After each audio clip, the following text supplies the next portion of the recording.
Every year, MLB Network puts together their top 10 right now at each position across the diamond in Major League Baseball. And I have been following suit here on the Baseball Banter Broadcast, bringing you my own top 10 right now at each one of those positions. I now have the privilege to be working with a tremendous team, and we're going to be bringing you our thoughts and our individual top 10 right now. We want to hear from you down in the comment section below. Who are your top 10 right now at each position? So now we're going to begin with our list.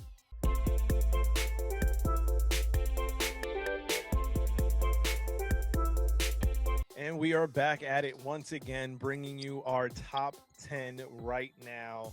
And on this episode, we're going to be looking at the top 10 starting pitchers in the game. And to join me, none better than our resident pitching coach, Mr. Ken Anderson. Coach, how's it going? We're good, Jeremy. How about you? We just got back from the Caribbean, so I'm ready to roll. Let's go baseball. That's it. Baseball season is right around the corner. Yes, sir. And as we begin our countdown looking at the number 10 spot. Well, first of all, I'm going to throw two honorable mention just because it was hard for me. The honorable mention I had were Logan Webb and Andrew Abbott. Both of them, I think, could pitch a game one.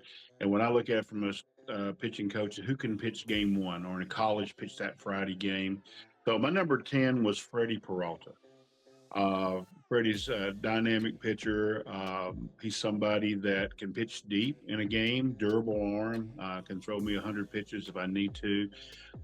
He's got an unbelievable breaking stuff, and he's got a plus fastball too. But I really believe that he's one of the best pitchers in the game.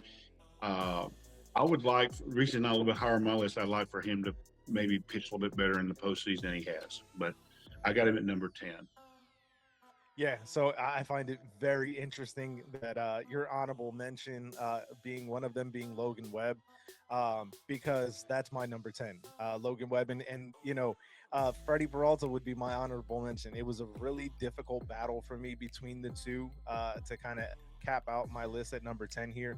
And, you know, kind of the lean that I gave to Logan Webb over fastball Freddie Peralta was the durability. Logan Webb has been one of the most, if not the most durable starting pitchers in the game today. And we don't really see that much more anymore in the game. You know, it's that 5 and fly mentality, but Webb is out there, you know, start after start. He's out there for the entire year. I mean, just looking at what he does from a quality and an innings perspective, to me, that kind of gave him a little bit more of the edge. I wanted to be able to give him that recognition because I just don't think that he's looked at in the same light as some of the other aces that we're likely going to discuss on this list. And for me, you know, I think that giving him that nod about, you know, the innings work and knowing that he's going to go out there and he's going to be reliable. He's going to go out there every 5 days and he's going to give you a ton of innings. So to me, I had to give him that nod, but I just found it very interesting that, Logan Webb was your honorable mention and fastball Freddie would have been my honorable mention. Yeah, Logan's bowling ball sinker is really tough, and he could pitch any game one for me, for sure. Yeah, no, absolutely. Really good. And what's even more interesting is, you know, just so that the fans out there know, we don't discuss our list with one another before to this. So it's going to be a revelation and a reveal for each of us to see how it kind of plays out and to see how close and how similar our lists are or how very different they are. So so far, we're pretty close there, Coach. I got your guy. I got Max Fried. Max is a bulldog. And if anybody's going to take the mound in a big game, Max is one of those guys you can give the ball. He's going to give you everything you got. What I like about him from a pitching standpoint, he has a huge difference between top velo and his low curveball. It's 25 miles an hour, and that makes him very difficult to hit. And if I'm a left-hander in the box hitting, he's the one of the guys I do not want to face because that curveball going away, I got to sit on that fastball. So Max becomes number 9, and it's we saw it here in Atlanta. Y'all see it in New York. When the pressure gets tougher, he gets stronger. Like the more part of the situation is, and even I'm not talking about the game as far as when he doesn't have his best stuff, he buckles down, and that's what I like about him. That's why I got him at number 9. No, yeah, he's an absolute bulldog, no doubt about it. And Just kind of a little bit. Max Free was a very tough leave off for me off my list. As much as I would have loved to have been able to have him, especially because of that bulldog mentality, I couldn't edge him over some of the other guys on my list. And at number 9, I'm kind of taking a flyer on a young guy who I think is super dynamic, and it's Hunter Green of the Cincinnati Reds. I think that the arm that he has is just something that, if he can stay healthy, and that's the biggest key, obviously, with any position, but more pitching than anything else. If Hunter Green can stay healthy for a full season, I think that we have a potential dark horse Cy Young candidate in what he's capable of doing. And I wanted to be able to kind of highlight that a little bit. And I think that Hunter Green is a guy that, going into 2026, if he can put it all together, could be a guy that could be very interesting to watch. The interesting thing about Hunter is him and Andrew. I put Andrew as my honorable mention, but it was really like, which red pitcher am I going to pick? And I picked Andrew just because of the health issue. But stuff wise, Hunter has a little bit better. Also, I'm a little skewed to the left-hander too. That's the reason why Freed's on there. I like that tough left-hander and everything. But Hunter Green easily can be on the top 10 list. You can't fault him. Number 8, I know he was hurt last year, but he's still one of the best pitchers in the game, and that's Zach Wheeler. I've known Zach since he was 11 years old as a little personal, but I've seen him pitch in so many big games, and you saw it in the postseason with Philadelphia this year. He makes a huge difference not being there. He is their ace, no matter how good that. We got a guy I'm going to talk about later on who's on this, but he is the man, and hopefully – it's a very serious injury. It sounds like everything's all right, and he comes back as Mets fans on here will know, he's got great stuff. And Phillies fans, he is their guy, and he is outstanding. If I wanted to give a ball to somebody, Zach Wheeler would take the rubber. His biggest thing is he is able to comfortably throw 96. He doesn't have to exert himself. So as a hitter, you don't see the extra exertion. And that's what makes him really difficult. There's a guy a little bit better than him we're going to talk about later with the same thing later on here. That's going to be more of the top of the list, where it just makes it very difficult to hit. And that's why Zach makes number 8 for me on the list. Yeah, absolutely. Zach Wheeler's an absolutely dynamic pitcher, no doubt about it. Obviously, Phillies fans were devastated to not have him as a part of that rotation. It could have been a difference maker in that series against the Dodgers. We'll obviously now never know, but definitely a dynamic arm.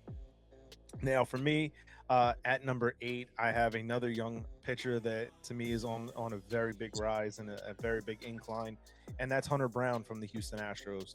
I think that Hunter Brown is actually super underrated. I think that a lot of people are sleeping on him because he's not the known name in terms of pitching staffs coming out of Houston. Obviously the Astros had Verlander and Garrett Cole, Framber Valdez, who's a free agent at the time of this recording. But to me, Hunter Brown is going to be the guy that potentially could be as good, if not better, than those guys in this lineup, in this rotation for the Astros.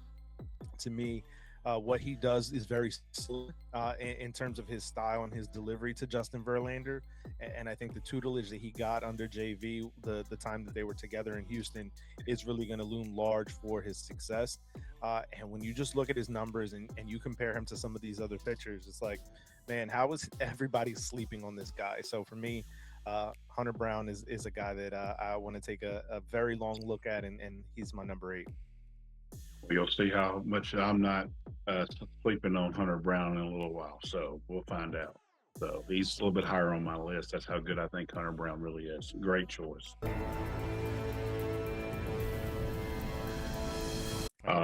Number 7, I got our guy, Chris Sale. Chris, tough arm angle, that slider. Again, very big difference in velo, and he has pitched in a big moment. That's what I'm looking for in my top 10. Can they pitch in that big moment? That to me is what takes the difference between a top 25 player, a pitcher, and a top 10. Just like in position, a top 15 to a top 5 is how do they perform when the pressure's on? And Chris Sale has been dynamic. Now, the thing is with the injuries, that's a concern. Will be a concern for us again this year in Atlanta. But to me, Chris Sale has shown, and he can pitch in any situation. And he's also one of those guys, as the game gets going longer, he can empty a tank and he can take it to 99, which I really like. And so that's why Chris finished number 7 on my list. Yeah, no, definitely. Chris Sale's a gamer without a doubt. No, no question about it. Just ask the TV in the Red Sox minor league ballpark. So, definitely.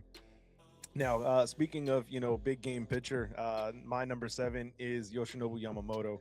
Uh, obviously the performance that he had during the 2025 World Series is going to go down as stuff of legends. Being able to go out there and after pitching as much as he did in Game 6, coming back out in Game 7 and pitching a starter's worth of pitches as well. I think that seeing what he's now been able to do after he's gotten comfortable here, I think this upcoming season is really going to take him and put him in that ace level status for the Dodgers pitching staff. So for me, number 7 is Yoshinobu Yamamoto. Yes, and I like him a lot. And as we tell you folks, me and Jeremy make sure we don't talk about our list prior because we like to push ourselves to see how we do. And Yoshi is number 6 on my list. What he did in the postseason, if he's not on anybody's top 10 list, I think they're making a mistake. He really showed, and you got to remember, like you said, you got to give him some time to get comfortable. It's in a tough organization like the Dodgers, a lot of pressure. We all like to kid them about the $1 billion payroll. There's a lot of pressure with that to perform and be the best, and he was outstanding. Not only in the postseason, but if you look at his September and August numbers when they were coming down the stretch, he was getting better as the season went on. That's something else I want on a starting pitcher is the innings add up. Are you losing? And that's the reason why some of the guys didn't make my top 10 list. You see the numbers as the season drags on. They get to the 140, 150, 160 innings pitch. Their numbers tend to get hurt a little bit. His didn't. They got better as the year went on. And that's the reason why he finishes number 6 on my list. No, for sure. Yeah, I think that when you think about, that performance in the World Series, it just is a breathtaking thing to think about, especially knowing how hard it is, the taxing nature of being a pitcher, a starting pitcher, to go out there and then to come out of the bullpen again and just, air it all out again the next night. Obviously harkens back to Randy Johnson for the Diamondbacks back in 2001. So very similar feeling there as far as the gamer tag. So Yoshinobu is absolutely a beast. Yeah, 100%. 100%. Now, my number 6 is going to be Garrett Crochet of the Boston Red Sox. I think that what we saw him do these past couple of seasons in the transition from a reliever to a starter is really just mind blowing. Obviously, to me, it's kind of reminiscent of Chris Sale 2.0, if you will, and just the way that he kind of has that very strange angle, but this guy can absolutely dominate a lineup. As a Yankee fan, having to see him in Boston several times a year is never, ever fun for me. It's a very difficult matchup. So I think that, as he continues to grow and to mature into being a starting pitcher and having those innings continue to build up, we're going to see just how strong and capable he is as an ace of a pitching staff. Totally agree. I think he's outstanding, and we kept it around to get him in Atlanta, and that would have been a nice get. So he's definitely somebody that makes a very uncomfortable at bat when you're in the box. So that's a big key. So I do like him a lot. As you're going to see, he's a little bit higher on my list, but he's outstanding. So, yeah.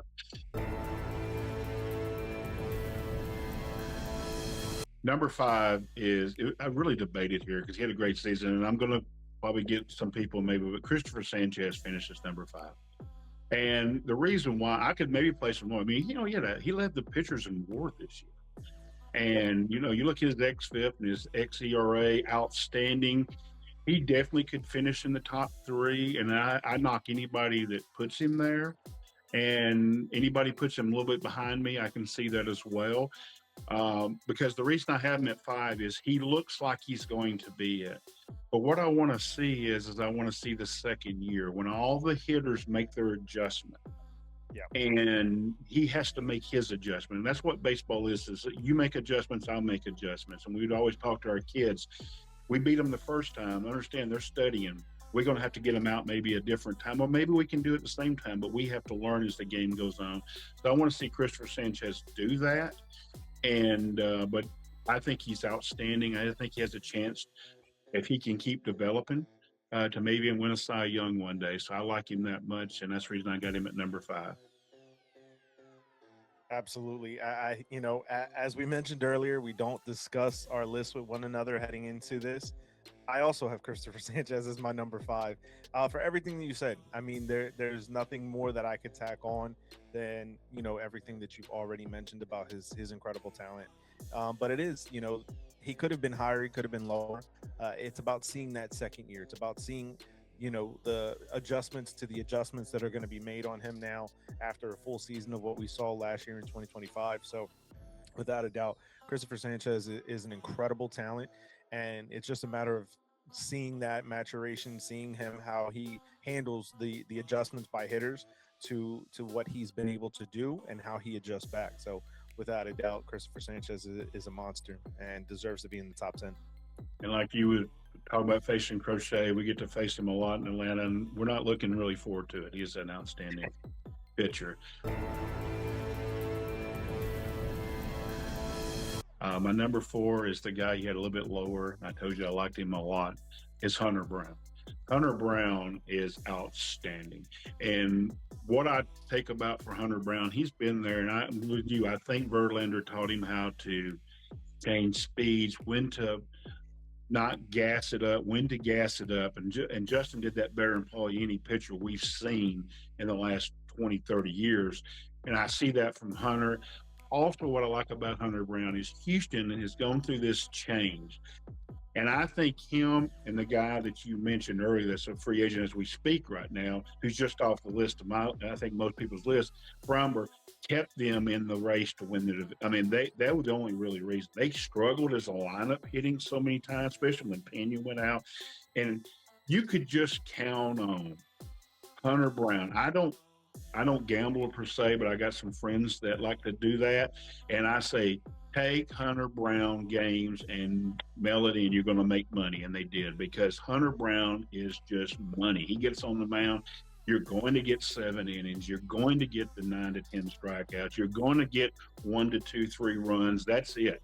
And he's going to do that every game. He very rarely has. He's the one of the pitchers, even to the 3, the greater ones we're going to talk about. He very rarely. He does not have that. What happened game? He is consistent, and that's what I like him. And that's what I got him at number 4. Yep, 100%. Yeah, there's no doubt about it to me. This year is going to be the year that we really see him take that ascension to the next level.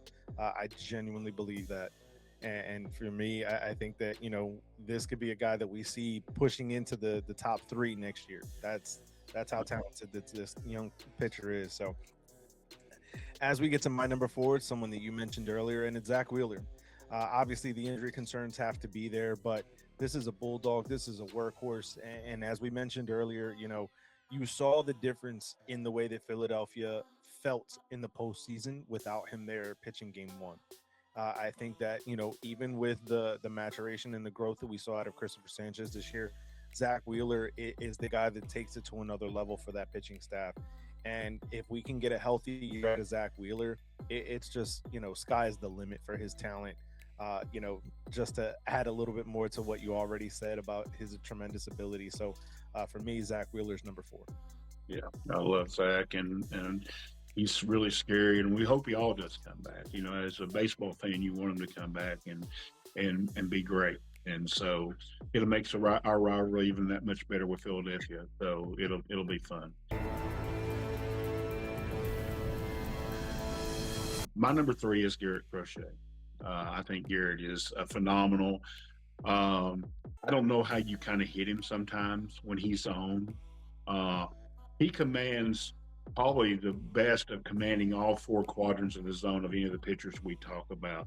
We just talked about Zach. Zach's really good in the upper, but what you do is you can get him down in the strike zone. He can become hittable.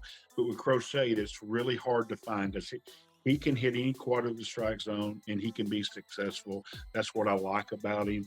And the one thing I like about him even more is he's almost tougher on right-handers as he is left-handers. It's really crazy. We had a game in Boston this year. Matt Olson took him deep, and that tells you a little bit how good Matt Olson is. We took him deep, but Riley was healthy then, and Riley struck out. Like he could not pick up the fastball getting away from him. He couldn't do it. And that's what I like about when he gets up against right-handed. You put an all right-handed lineup, Crochet, Garrett's not going to be phased. So that's why I got him at number 3. Yeah, no doubt about it. And as a Yankee fan, having to watch my team try to hit against him, when he's on, we don't hit him. So that's how that happens. Yeah, the For same here. lack thereof. So no doubt about it, this is an incredible pitcher. It's very annoying to see him take the mound against my team because it's going to be a tough night. Yeah, I agree. As we get to my number 3, it's another player that you mentioned earlier, and it's Chris Sale. I think that what Chris Sale has proven to do, what he's been able to do after years of kind of not ineptitude, but the injuries took their toll on him during his time in Boston. But since he's gotten to Atlanta, he has taken it to another level. And I think that if you can have a full, healthy year out of Chris Sale again, this is a perennial Cy Young contender, in my opinion. So I think that what he does and just the way that he baffles hitters, his arm angle is still one of the strangest things to see. But he's consistent. He delivers when you need him to, as you mentioned, the big game moments. This is a guy who's been there, who's done that, and who's been able to control that and to control the controllables and to be able to put his team in a position to be successful every time he takes the mound. And you can't ask for anything more than that. Yeah, we call Chris Sale winning day. We feel like we're going to win down here when he takes the mound. And I really feel like 2 years ago, his injury at the end of the year prevented us from going deep in 24. And we were decimated when he went into a tough San Diego. So he makes a big difference. And you're right. He's kind of like with Crochet. When he's on, it's over. You're going to get beat. And he can beat you 1-0.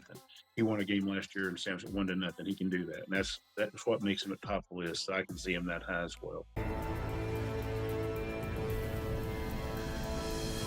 We come down to the last 2, and it's really tough. It's what do you like, white grapes or red grapes?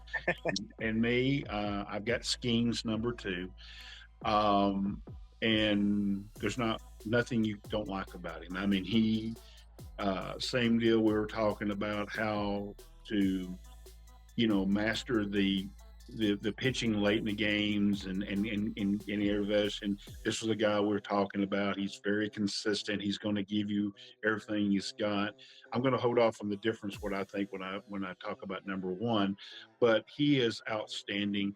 And he's good enough to even make the Pirates try to spend money to try to be competitive this year so they can try to somehow keep him. And that tells you how good they really were. It's happened before in Pirates history, but they were not really pitchers. That was under McCutchen. They knew Andrew was that good. They tried to build a team around him. That's when they made the playoffs. And before that was Barry Bonds. They knew they had this talent, and that's when the Pirates are good. So that's the reason why the Pirates are going for it. Everybody knows. And he's almost like a lock for the National League Cy Young, unless Sale can stay healthy all year, Zach Wheeler can stay healthy all year, all those parameters. But if everything is the norm, he'll probably he'll win a Cy Young. He's outstanding. He's as tough in the National League with not a supporting cast I've seen Jacob deGrom have, where you just know when you're going to go, you're going to see something special. And it's a delight. And the one thing that Braves fans missed out on was we played them the last weekend and they didn't get to come. So this year, Braves fans get to see Paul Skeens, and he's outstanding. And we know he can pitch in big games because we saw him do it in the college. So we know he has that part that just doesn't beat too fast. And so that's why I got Paul at number 2. Absolutely. Yeah. I think when you get to this level, these top 2 guys on our list, and ours are going to be inverted. So At number two, I have Tarek Skubal. There's really not a bad thing to say about either of the two, right? It's literally like you said, just choosing between which version of insert fruit here. Red grapes, green grapes, whatever. So no doubt about it. I mean, the lefty is absolutely a game changer. You spoke about Paul Skeens and the Pirates spending money to fit a team around him to try and woo him to keep him. The Tigers need to be doing the same thing for Tarek Skubal. And I think that when you look at what he has been able to do, this is just a guy that is absolutely phenomenal. There's not a team in baseball that wouldn't want to put him in game one of the most important game of the year. And there's not anything that you can really say is a weakness to his game right now. And you know, you mentioned it with Skeens that it's almost like that the Cy Young Award is theirs to lose, right? It's not even so much that they have to go out and win it's theirs to lose, and that to me, if for the American League right now, is Tarek Skubal. It's his Cy Young Award to lose. Like, he has to go out there and try to lose it, while other people have to try and take it from him. So, no doubt about it, Tarek Skubal is a beast, and he comes in at my number two spot.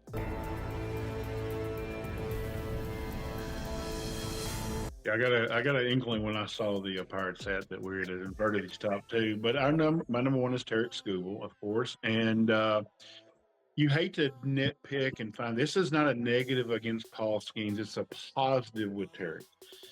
Is when you go back and look at the numbers, when his team doesn't play very well behind him, some errors, things like that, Eric tends to get through the inning a little bit better than Paul does. And that might be just a maturation process that Paul's got, or frustration process that Paul has to go through. There's 100%, I know he'll get there. But it's the difference, and the reason why I put Tarek number one is when Detroit had games where they made multiple errors, Tarek got through them and still didn't give runs. And these were the games, Pirates had a losing record with Paul on the mound a lot because they didn't play very well defensively behind him, and because of that, he could not get out of those innings. And so, with that case, that's the reason why Tarek slightly, to me, is above Paul Skeens. I have no problem being the other way, but that's how I leaned, and that's the reason I went with Tarek at number one. Yeah, no, definitely, definitely, and like we said, we're splitting hairs here, deciding between these two, but I can definitely understand the thought process there. So my number one is Paul Skeens. I can't say anything more than you've already said about him.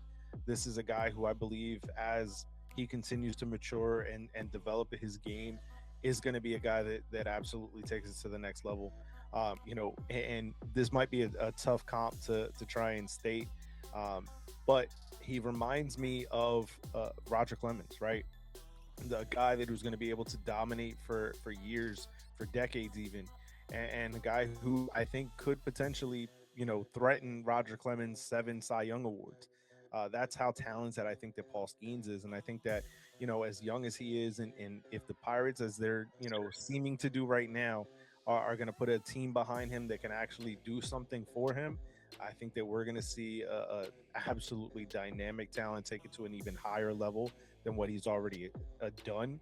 And we know that this is a guy, as you said, when he pitched in college, was pitching the Friday night game. This was a guy who you were looking for as the ace of the staff.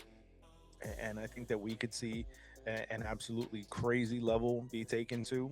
This to me is a guy that, if he can stay healthy, and obviously with pitchers more so, as I've already mentioned, than any other position, that is the biggest factor for success. Somebody that we both left off, and we kind of mentioned to one another prior to starting this recording, but Garrett Cole. Garrett Cole is that guy who easily could make a top 10 list if he was going to be healthy, right? But he's likely not making his debut to the end of May, the beginning of June. And you have to leave a player like that off your list just because of the incredible talent level that this position requires. And I see a player like Paul Skeens that, if he can remain healthy, it's a guy that's going to be able to dominate for years. And that to me is what kind of gave him that slight nod over Tarek Skubal. This is a guy who I can see pushing towards Roger Clemens' 7 Cy Youngs, and that to me is why, kind of a little bit of a projection, a little bit of foreshadowing, hopefully. but that's why I gave Skeens the nod just over Scooble. Yeah, that's fine. I mean, like I said, there's splitting hairs. They're great pitchers, and hopefully we'll both get to see them this year live. So it'll be kind of cool. So yeah. No doubt about it. And we want to hear from you, baseball fans. We want to thank you for joining us here, but we want to hear from you. Who makes your top 10 list for your starting pitchers? Where do you agree with our list? Where do you disagree?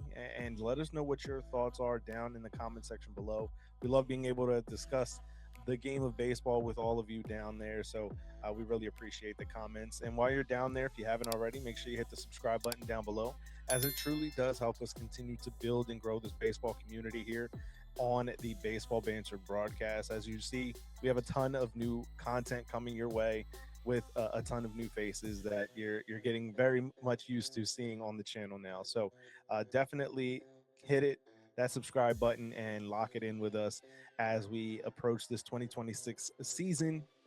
There's a ton more in store, and you're not going to want to miss any of it.